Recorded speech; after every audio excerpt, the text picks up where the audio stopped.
बहुत समय पहले की बात है। हिमालय की गुफाओं में तपस्या करते भगवान शिव ने कुछ ऐसा देखा जो उन्हें विचलित कर गया। उस समय त्रिलोक में अद्भुत शांति थी, लेकिन शिव को यह महसूस हुआ कि कोई बड़ा संकट आने वाला है। शिव ने अपनी तीसरी आंख से उस संकट की झलक देखी। एक शक्तिशाली राक्षस जो देवताओं और मनुष्यों को मिटाने की ताकत रखता था। शिव ने तुरंत ही पार्वती को बुलाया और उन्हें यह बात बताई। पार्वती ने उनसे पूछा, प्रभु, क्या इस संकट का कोई उपाय नहीं है? शिव ने गंभीर स्वर में कहा, यह संकट कोई सामान्य नहीं है। इस राक्षस को हराने के लिए हमें एक ऐसी शक्ति की आवश्यकता होगी जो केवल सत्य, धर्म और बलिदान से उत्पन्न होती है।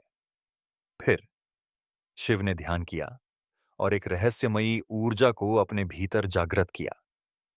इस ऊर्जा से उनके चारों ओर एक दिव्य आभा फैलने लगी। कुछ ही क्षणों में शिव ने अपनी तीसरी आंख खोली और वहां से एक तेजस्वी शस्त्र उत्पन्न किया। इस शस्त्र का नाम था त्रिशूल, जो केवल महाकाल के सबसे विशेष युद्धों में ही प्रयोग होता था। शिव ने अपनी योजना तैयार की और उस राक्षस का पता लगाने के लिए कैलाश से प्रस्थान किया। रास्ते में कई असुर उनके सामने आए, लेकिन शिव ने अपनी तांडव मुद्रा में नृत्य करते हुए सभी को हराया। धीरे धीरे वह उस स्थान पर पहुंचे जहां वह भयानक राक्षस तपस्या कर रहा था। राक्षस की आंखें खून के समान लाल थीं और उसका शरीर एक पर्वत जितना विशाल था।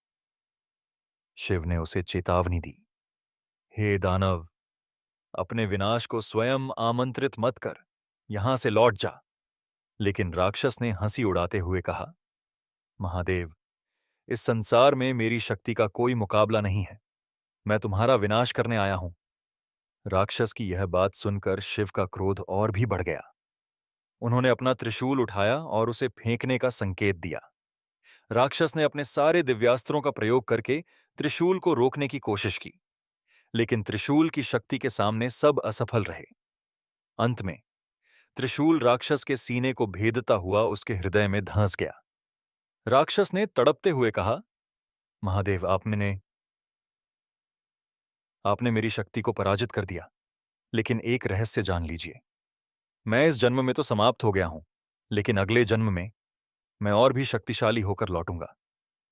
शिव ने मुस्कुराते हुए कहा, तो मैं भी महाकाल हूं, जो काल के चक्र को नियंत्रित करता है। जब भी तुम लौटोगे, मैं वहीं तुम्हारे अंत के लिए प्रतीक्षा करूंगा।